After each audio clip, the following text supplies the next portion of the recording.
Je vous retrouve pour une vidéo de stretching. Cette vidéo, c'est simplement une petite mise en route, un échauffement vraiment tranquille qui permet de mobiliser un peu les articulations afin de rendre les exercices que vous retrouverez dans les vidéos suivantes un petit peu plus faciles. Récupérez une balle de tennis, vous avez sans doute ça chez vous, pour vous frictionner un petit peu le pied. On commence simplement par réveiller les sensations plantaires en faisant circuler la balle sous toute la surface du pied, y compris sous le talon, y compris sous les orteils. Simplement pour réveiller un petit peu les sensations. Et puis une fois que vous êtes bien passé partout avec la balle de tennis, que vous avez bien colorié toute la surface du pied, on effectue de longues pressions d'avant en arrière pour masser toute la voûte plantaire, jusqu'à la pointe du talon. Et on recommence d'avant en arrière, depuis l'avant-pied jusqu'à la pointe du talon, en faisant varier un petit peu l'axe sur lequel se déplace la balle afin de masser aussi bien le bord interne que le bord externe que le milieu de la voûte plantaire. On relâche bien le pied, de longues frictions bien appuyées, et relâchez l'autre côté. Commencez par frictionner toute la plante du pied, y compris en passant sous le talon, y compris en passant sous les doigts de pied. Et à nouveau, une fois que vous êtes passé bien partout, de longues frictions bien appuyées depuis l'avant-pied jusqu'à la pointe du talon. On relâche bien le pied autour de la balle et on parcourt toute la longueur de la voûte plantaire en faisant varier l'axe sur lequel se déplace la balle. Une fois que le pied commence à bien se relâcher autour de la balle, plaçons-nous sur le parquet, sur un support ferme. S'il n'y a pas trop de place chez vous, ça fonctionne aussi sur le tapis pour retrouver notre position de base avec les pieds écartés à peu près largeur du bassin, pieds parallèles, genoux bien fléchis. On retrouve cette sensation de verticalité du dos. On imagine qu'un fil à plomb passerait par la ligne des oreilles, par la pointe des épaules, par le bassin, tout ça bien à la plante des chevilles. Et puis on prend cette sensation d'ancrer un petit peu plus fort l'appui des pieds au sol. Et ça fait serrer un petit peu les cuisses. Appuyez plus fort vos pieds dans le sol. Ça permet de retrouver une sensation d'autograndissement en pressant les pieds dans le sol.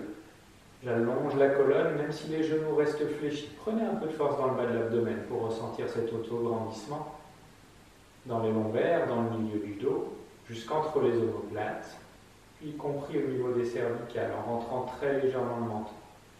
C'est tonique comme position.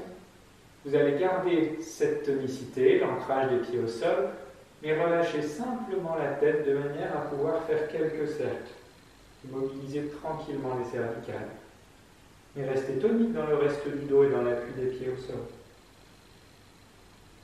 Puis changez de sens. 3 cercles dans ce sens.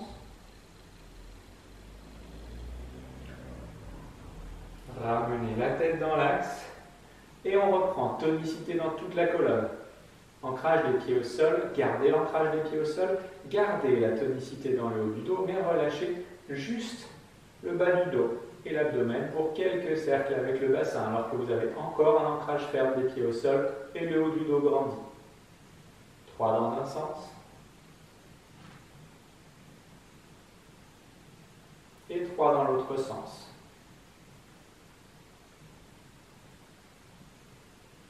Puis ramenez bassin dans l'axe.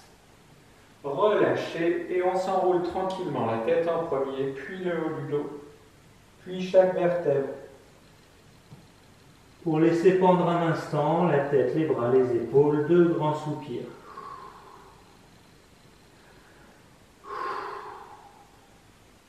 Puis descendez le bassin pour passer en position accroupie et relâchez complètement, encore 2 grands soupirs. Si les talons se décollent, vous laissez faire.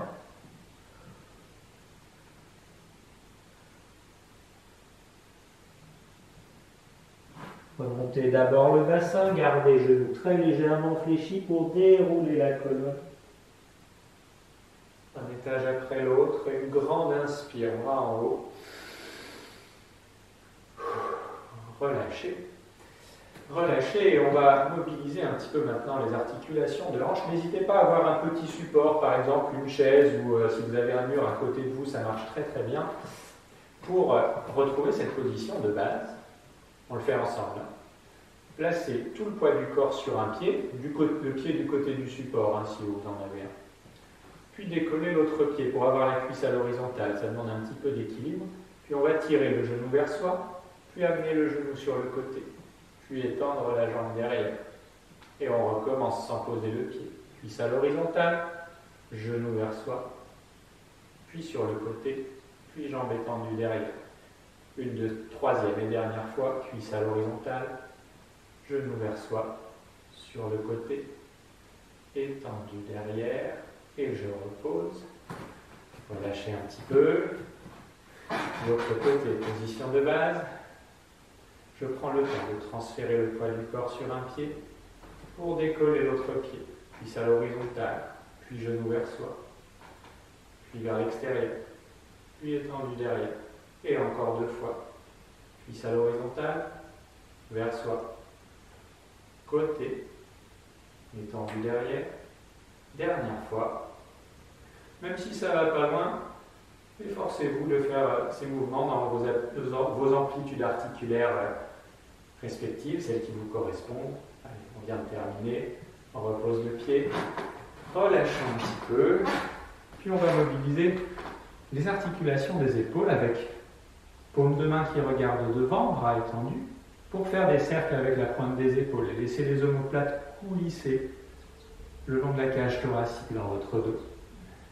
De grands cercles, pointe des épaules près des oreilles, puis loin en arrière, loin en bas, loin devant, encore. Ça craque peut-être un petit peu. Et changez de sens.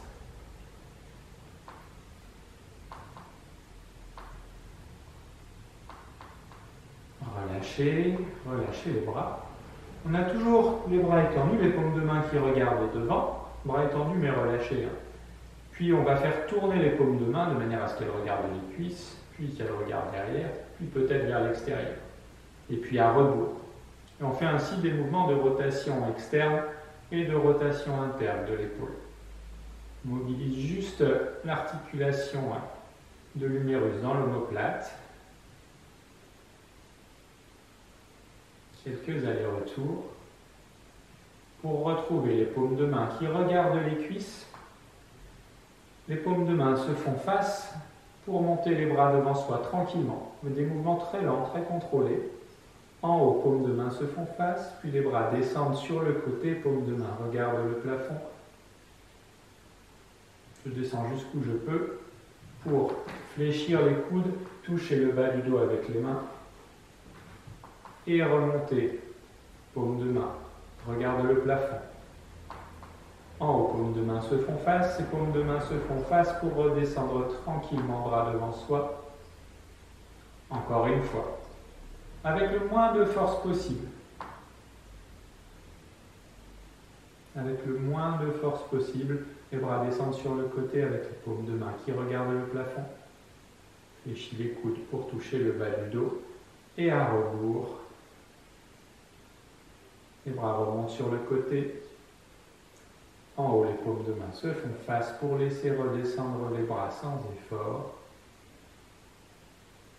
Relâchez un petit peu. Puis joignez les mains à peu près à hauteur du menton, on va dire, pour faire des cercles avec les poignets. Alors pas des cercles tout mous, des cercles où on met un peu de résistance dans les articulations pour être obligé de forcer un petit peu. Là aussi, peut-être que ça craque un peu. Cercle dans un sens, puis dans l'autre sens, toujours avec cette résistance interne dans l'articulation du poignet. Ramenez au milieu. Mettez les mains l'une contre l'autre, doigts étendus, et en pressant bien les paumes de main l'une contre l'autre, vous allez descendre les mains face au sternum, puis plus bas. À un moment, peut-être que les mains vont vouloir se décoller. Non, vous les gardez l'une contre l'autre et vous pressez fort les paumes de main l'une contre l'autre alors que les mains continuent de descendre. Et en faisant ça, peut-être que vous avez enroulé un peu les épaules, avancé les coudes. Non, au contraire. Tirez les coudes vers l'extérieur et en arrière en continuant de presser les paumes de main l'une contre l'autre. Descendez bien les épaules, éloignez-les des oreilles. Continuez cela. Les coudes descendent, les épaules sont tirées en arrière. Continuez de presser les paumes de main l'une contre l'autre. Les doigts regardent vers le plafond.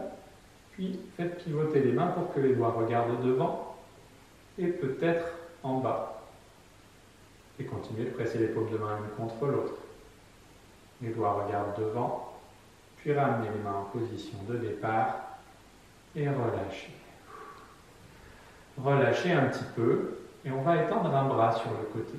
Étendez un bras sur le côté, la main elle relaxe là-bas au bout.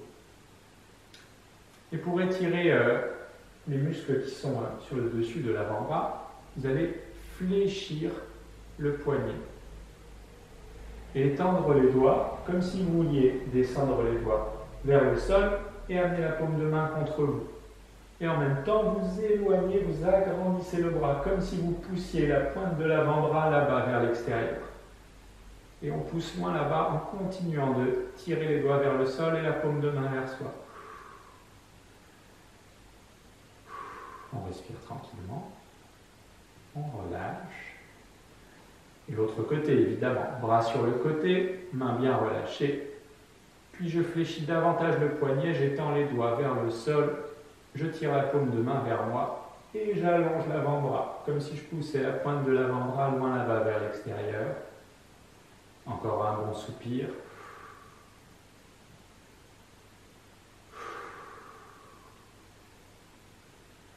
Relâchez. Petite mise en route très tranquille pour la suite des exercices de stretching. On les retrouve dans les vidéos suivantes.